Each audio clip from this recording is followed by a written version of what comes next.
Tudo começou após o sucesso da Primeira Cruzada, quando os cristãos conseguiram reconquistar Jerusalém e criaram estados cristãos no Oriente, em uma região conhecida como Ultramar. Naquela época, existia um grande desafio. Uma pequena minoria de governantes cristãos precisava manter a ordem em meio a uma maioria muçulmana que não aceitava aquele domínio.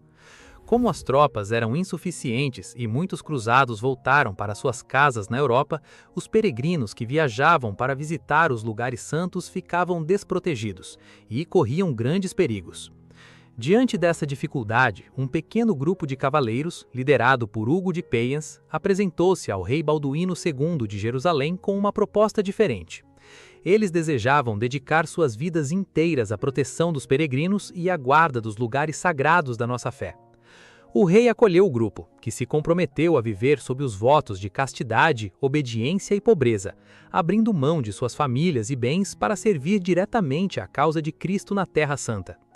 Esses homens criaram um conceito novo para a época, o de monges guerreiros, unindo a disciplina espiritual da oração com a coragem dos soldados. A ideia era que eles pudessem lutar em duas frentes, combatendo os próprios pecados e vícios interiores como monges, enquanto defendiam o cristianismo dos inimigos externos como cavaleiros. Foi assim que nasceu a Ordem dos Templários, formada por homens de fé que buscavam expiar seus erros passados e dedicar o restante de suas vidas ao serviço de Deus e da Igreja. Com o tempo, aquele pequeno grupo de cavaleiros começou a crescer e ganhar o coração da Europa. A ordem recebeu o reconhecimento oficial do Papa, que publicou um documento recomendando a sua existência e contou com um padrinho muito especial, São Bernardo de Claraval. Ele era uma figura muito influente na época e escreveu textos em louvor a essa nova milícia, explicando que esses homens eram fundamentais para a proteção da cristandade. Com esse apoio de peso, a ordem se consolidou e atraiu a atenção de todo o mundo cristão. O grande diferencial dos templários era a união de duas vocações que pareciam opostas, a do monge e a do guerreiro. A ideia central era que o cavaleiro vivesse um duplo combate. Como monge, ele lutava contra seus próprios vícios e pecados interiores, através da oração e da obediência. Como guerreiro, ele enfrentava os inimigos externos para defender a fé e os peregrinos que visitavam os lugares santos. Era uma vida de entrega total, onde a disciplina da alma era considerada tão importante quanto a coragem no campo de batalha.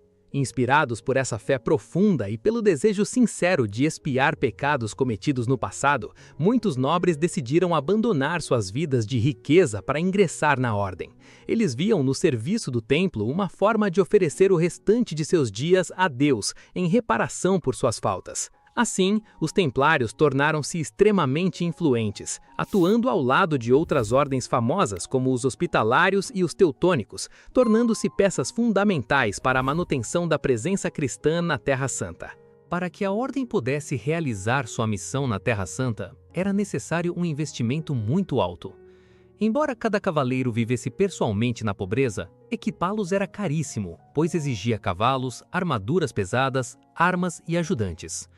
Como as pessoas da época acreditavam profundamente na causa de proteger os lugares santos, a ordem passou a receber grandes doações de terras e dinheiro, administrando recursos cada vez maiores para manter seu exército de monges guerreiros. Com tanta confiança depositada neles, os templários criaram um sistema que facilitava a vida dos nobres que viajavam para as cruzadas. Como era muito perigoso carregar ouro por caminhos cheios de salteadores, eles desenvolveram algo parecido com o que hoje chamamos de cheque de viagem. O viajante depositava seu dinheiro em uma casa dos templários na Europa e recebia um documento. Ao chegar com segurança na Terra Santa, ele apresentava esse papel e retirava o valor lá. Esse serviço financeiro inovador fez com que a ordem se tornasse extremamente organizada e respeitada em todo o mundo cristão. Todo esse sucesso econômico fez com que os templários tivessem mais recursos do que muitos reis daquela época. Eles se tornaram tão poderosos financeiramente que passaram a emprestar dinheiro para grandes monarcas em momentos de crise. Um exemplo marcante foi o de São Luís, rei da França, que, ao ser capturado pelos muçulmanos, precisou recorrer ao tesouro dos templários para conseguir pagar o valor do seu resgate. Assim, a ordem deixou de ser apenas um grupo militar para se tornar uma das instituições mais ricas e influentes da história. Infelizmente, a situação militar na Terra Santa piorou muito até que os cristãos perderam sua última fortaleza em São João de Acre, no final do século XIII. Com essa derrota definitiva, o tempo de serviço dos templários naquela região terminou, pois não havia mais territórios cristãos para proteger no Oriente. A função original da ordem, de ser o escudo dos peregrinos nos lugares santos, acabou se perdendo com a queda das terras que eles tanto lutaram para defender. Enquanto a ordem perdia sua missão militar, o rei da França, Felipe o Belo, enfrentava uma crise financeira terrível em seu país, por causa de guerras e dívidas pesadas. O reino estava praticamente quebrado, e a situação ficou tão grave que o povo chegou a se revoltar contra o governo. Durante um grande tumulto em Paris, o rei precisou buscar refúgio justamente dentro da Fortaleza dos Templários, que era o lugar onde eles guardavam a maior parte de suas riquezas e tesouros. Ao ver de perto tanta riqueza, enquanto seu próprio governo enfrentava a falência, o rei e seus conselheiros passaram a enxergar no tesouro da ordem a solução perfeita para as dívidas da coroa. A partir desse momento, a admiração que existia pelos cavaleiros deu lugar à ganância política. O rei decidiu que precisava encontrar um jeito de extinguir a ordem para confiscar seus bens, dando início a uma perseguição que marcaria o triste fim desses monges guerreiros. Para destruir a ordem e ficar com suas riquezas, o rei Filipe o Belo iniciou uma campanha de calúnias, aproveitando-se de rituais internos que eram mantidos em segredo. Durante a iniciação de novos membros, os templários realizavam gestos simbólicos para testar a obediência, como pedir que o novato cuspisse na cruz ou fizesse gestos humilhantes.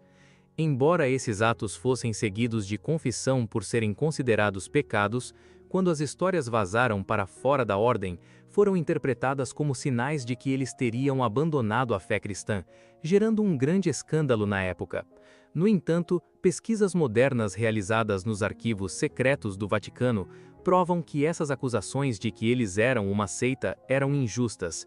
Os documentos mostram que os templários eram na verdade bons cristãos e que esses rituais estranhos eram apenas um método militar rígido para provar a lealdade dos recrutas, semelhante ao que se faz com calouros em universidades ou em alguns exércitos.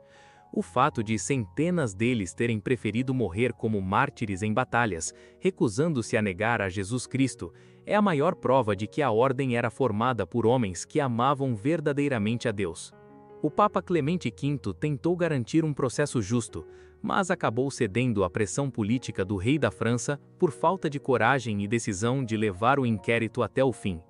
Em 1312, ele tomou a decisão de dissolver a Ordem dos Templários, não porque os tivesse condenado formalmente por heresia, mas porque a instituição já estava desmoralizada demais para continuar existindo. Assim, a ordem chegou ao seu triste fim, vítima de uma mistura de perseguição política, ganância e da falta de firmeza das autoridades da época. Jacques de Molay, o último grão-mestre dos Templários, era um homem de caráter firme, que se recusou a ceder às exigências injustas do rei Filipe IV. Em 1314, ele foi levado à fogueira e, enquanto as chamas subiam, fez um apelo emocionante à justiça divina, declarando que o Papa e o rei logo teriam que prestar contas de seus atos diante do tribunal de Deus. O que realmente impressionou a população da época foi que pouco tempo depois daquela execução, tanto o Papa Clemente V quanto o rei Filipe IV de fato faleceram. Essas mortes seguidas e inesperadas deram origem ao famoso mito da maldição de Jacques de Molay, uma história que atravessou os séculos e ainda hoje faz parte do mistério que envolve o triste fim dessa importante ordem religiosa. Muitos séculos após o fim da ordem, surgiram diversas histórias que não condizem com a verdade dos fatos. No século XVIII, a maçonaria ressuscitou o mito templário, alegando ser sua herdeira, e a cultura popular passou a ligá-los a sociedades secretas como os Illuminati ou a mistérios como o Santo Graal e a linhagem de Cristo. Embora esses contos despertem a curiosidade e sejam comuns em filmes e livros, as fontes deixam claro que tudo isso não passa de ficção histórica, sem qualquer base em documentos reais. Para nós, católicos, é fundamental separar o que é lenda do que foi a história real desses homens de fé. Enquanto as teorias modernas buscam criar um clima de conspiração, a verdadeira trajetória dos Templários durou cerca de 2 séculos e foi marcada pela dedicação à Igreja e à proteção dos lugares santos. As pesquisas mais sérias, inclusive nos arquivos do Vaticano, confirmam que a realidade da ordem foi muito mais simples e espiritual do que essas invenções fantasiosas sugerem. Se você está gostando do conteúdo totalmente gratuito que oferecemos aqui no canal, saiba que a produção desses vídeos envolve custos. Por isso, se puder, ajude a manter esse trabalho vivo por meio do botão do Valeu Demais. Qualquer valor faz a diferença e é uma forma de garantir que você continue recebendo conteúdo católico de qualidade. Também é possível colaborar com uma doação de qualquer valor pelo Pix do canal, doação@catequizandocatólicos.gmail.com. Sua ajuda é fundamental para que essa missão continue crescendo.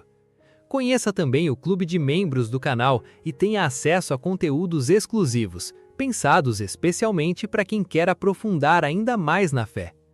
Não esqueça de curtir esse vídeo, se inscrever no canal e ativar as notificações para não perder nenhuma novidade.